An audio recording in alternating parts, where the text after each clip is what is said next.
All right, class. First off, as always, good day. I'm glad you're here. So today in this lesson, we're going to be talking about Alexander the Great. Okay, who he was, how he came to power, and ultimately what happened to him. Now, he is truly one of those guys who, when people get a nickname, sometimes it's kind of like, they really don't deserve it.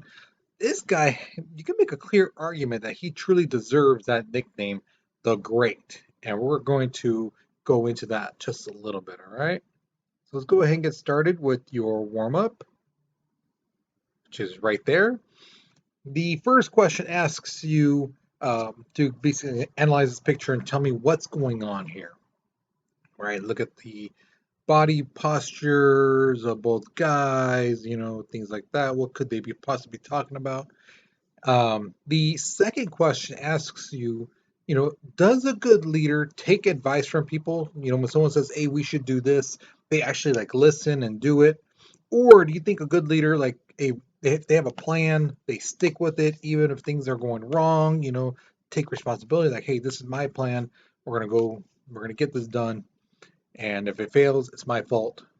Or do you think a real leader should be the person who takes other people's advice and change their plan based off of those advices? Okay, so what do you personally think?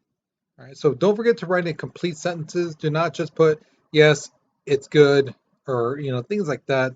You're not going to get your full credit. Be sure to explain. Okay, so pause the video, write your response because we're moving on in three, two, one. All right, so before we get to Alexander the Great, we got to talk about his dad really quickly. So the Greeks viewed the Macedonians as barbarians. Little quick thing about the word barbarians. The thing is, that word came from how the Greeks and Romans saw the Germans, the German barbarians, because when they heard them talk, all they heard was the words like bar, bar, bar, bar, bar. And that's why the term barbarian comes from. So that's a little fun fact. I threw it in class as well. So thought I might put in here too. So in 359, Philip II, Alexander the Great's father, took power of the Macedonian throne. Now here's the thing that's a little bit different for Philip II compared to his father and his grandfather and stuff like that. He actually truly admired the Greek culture. He loved the philosophy. He loved the reading, the literature, and things like that. And basically, what he wanted to do was unite the the Macedonians and the Greeks together. Make them one empire.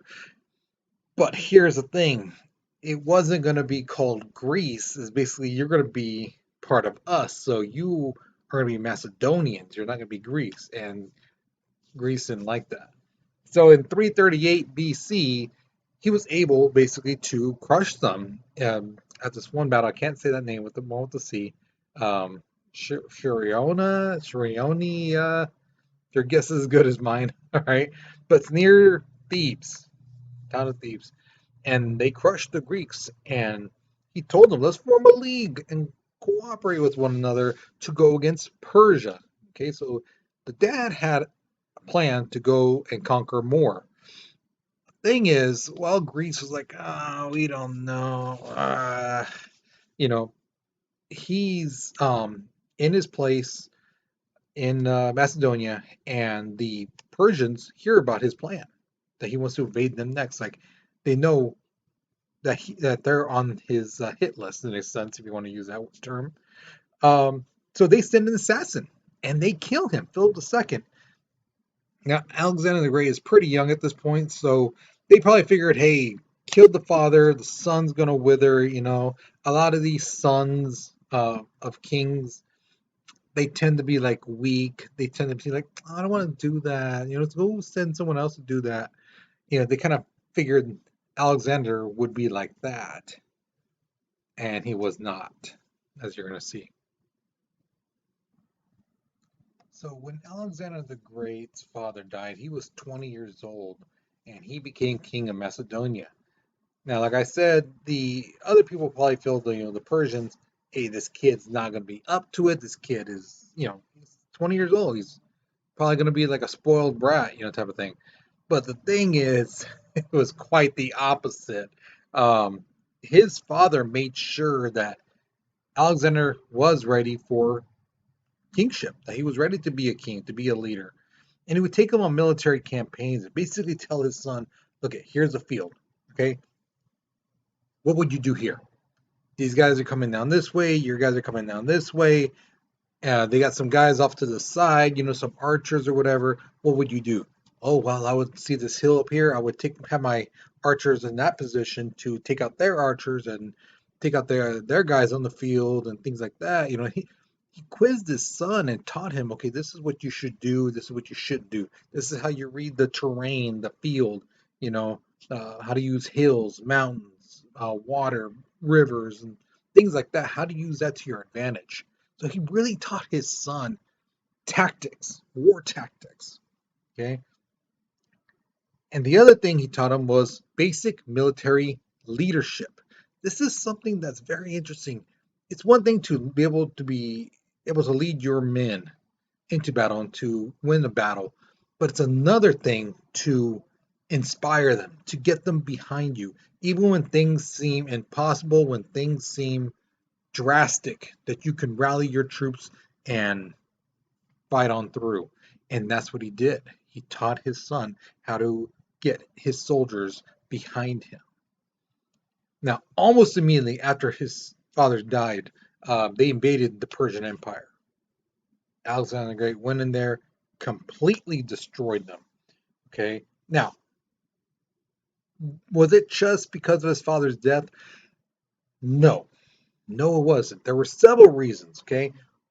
Number one thing his father basically taught him to was the glory of war. Your name will be remembered. You know, you don't remember about the losers in a fight. You might remember how bad they got crushed, but you don't remember who led them. You remember the winners, and that's what he's trying to teach his son too. Be the winner. Have your name etched into history to be repeated even thousands of years later.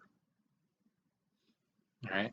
The other thing was, again, just like his father, he was a fan of the Greeks, so they trying to kind of get revenge on the Persians for what they did to Athens in 480 BC. Okay, so when they got to Persia, they basically destroyed it. I mean, almost completely annihilated and got rid of Persia. Okay, now once they did that, then Alexander the Great goes, you know what? Let's conquer. Let's take over this area and expand the Macedonian Empire.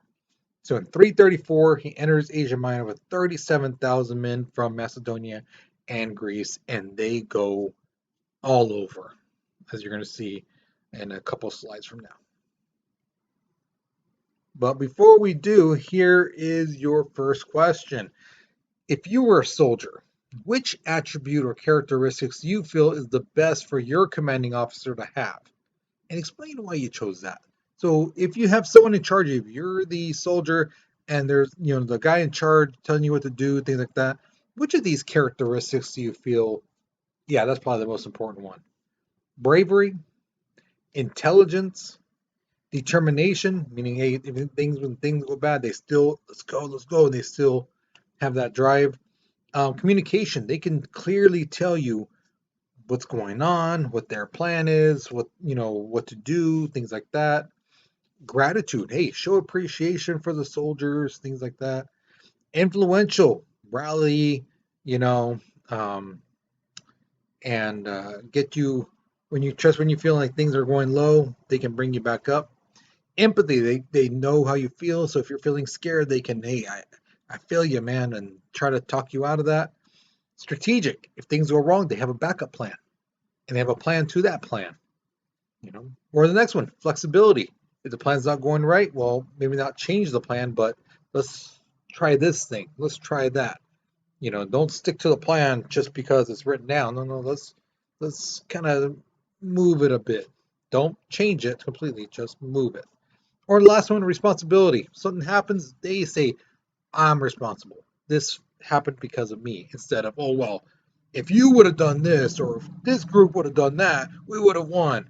That they take responsibility. So which one of these, again, do you feel is the best and why? Okay, so pause the video, write your response because we're moving on in 3, 2, 1. All right, so as you can see from this map, if you look up on the top left side, you'll see Macedonia, and you could just follow the arrows. This is the path that Alexander the Great took. He conquered, again, Asia Minor, Egypt. He took over Arbela, Babylon. He went into Persia again and just conquered areas all around. Okay, and he wanted more and more. So they kept going, as you can see from the map. Even the Bactria, I guess that's how you say that name. I mean, they went pretty far. In 326, he crossed the Indus River, okay, and entered India. Now, a lot of people have heard of India. You know, there were stories about people out there, but nobody really knew somebody out there. And they went over there and conquered. Okay, now it was some tough campaigns. They weren't easy to say the least. Some of them really took a toll. But here's the thing: Alexander the Great never lost a war. Not one. They conquered and conquered and conquered. But after years of fighting, his men basically said, "We're done. We're done. We're over this." And Alexander the Great's like, "No, no, no, no, no, no. We can keep going. Let's go. I hear there's a place called Asia. Right up here. We can take over that area." And the men is like, "No, no, we're done. We fought for so long, so much. We can't do it anymore. So we're going home." So Alexander the Great accepted it, and he returned to Babylon. And there he basically said, "You know what? I'm going to plan some more conquests while we're resting, things like that." Now in June 323, yeah, he was resting, but this is a time where if you've ever been an athlete, you've done sports and things like that. If you played a game, football, basketball, baseball, whatever, as soon as you get home after the game, you're just exhausted. Maybe half hour, an hour after your game, the adrenaline dies down and it just hits you like a ton of bricks. You're just so tired. Your legs are like jelly. Your body might be aching a little bit, from a hit you took or whatever. And that's what happened to Alexander the Great. He was exhausted. His wounds were, now barely healing. He had a fever. And on top of that, people are like, "Oh, Alexander the Great's so amazing, this and that, la la la." They're celebrating him. So, of course, he's drinking, he's having a good time. And then he dies. He dies at the age of 32 years old. That's pretty young. Even for back then, that was pretty young. Okay. So, yeah, Alexander the Great conquered a large part of the known world back then. Dies at 32. So here's my next question to you. He had conquered the known world at that time, right? He was 32 years old. So in 12 years' time, he conquered a large part. If he had survived, do you think he would have conquered the actual world? Do you think he actually would have gone up to, you know, Mongolia, China, Russia, even to, where Europe is, in Germany and France and England, or even parts of Africa? He took over Egypt and the other territories up north, but southern Africa still needed to be conquered as well. Do you think he would have conquered all that area? If he did just this huge chunk in 12 years, if he had lived to be like 60, do you think he could have conquered the world? What do you think? So, pause the video, write your response, okay? Because we're moving on in 3, 2, 1.